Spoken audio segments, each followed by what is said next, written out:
parole est à Daniel Simonet. Je serai rapide parce que je me suis déjà exprimé tout à l'heure. Moi, sur cette délibération, évidemment, je l'adopterai. Je trouve ça néanmoins un petit peu étonnant, voilà, qu'on ait mis dans cette même délibération, on aborde la question du soutien aux acteurs économiques suite aux manifestations des Gilets jaunes et suite à l'explosion de la rue de Trévis. On est quand même sur des situations extrêmement différentes. Ça me met un peu mal à l'aise, voilà.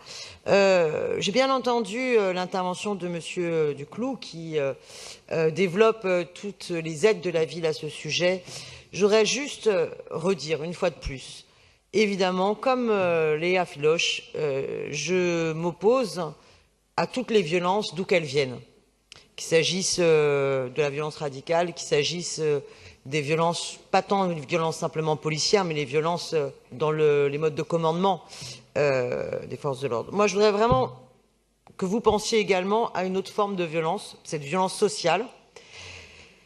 Les 566 personnes qui ont été recensées mortes à la rue par le collectif Mort de la rue, personne ne les indemnisera. Les 1229 personnes qui ont subi une expulsion locative l'an dernier, chiffre tristement record, cette violence sociale de l'expulsion de leur logement, qui va les indemniser? Je veux vraiment que vous entendiez que cette violence sociale, et ce n'est pas du tout pour justifier quelque autre violence que ce soit, qu'on s'entende bien, mais cette violence sociale, elle doit être notre obsession, notre préoccupation, et j'estime qu'hélas, dans la politique qui se décide ici, elle n'est pas notre préoccupation première et notre obsession première. Moi, j'entends toutes ces aides aux acteurs économiques, mais quand il y a 2 ans, je vous alertais en plein débat sur le travail du dimanche, sur les petits épiciers de nos quartiers populaires qui étaient menacés de fermer leurs portes, et depuis, certains ont dû fermer leurs boutiques parce que ces petits épiciers de quartier, eh bien, face à l'ouverture illégale des supermarchés le dimanche, qui ne respectaient pas le cadre, qui n'en avaient strictement rien à faire, qui se comportaient comme des voyous et pour lesquels on n'a jamais été capable d'imposer le respect de la loi.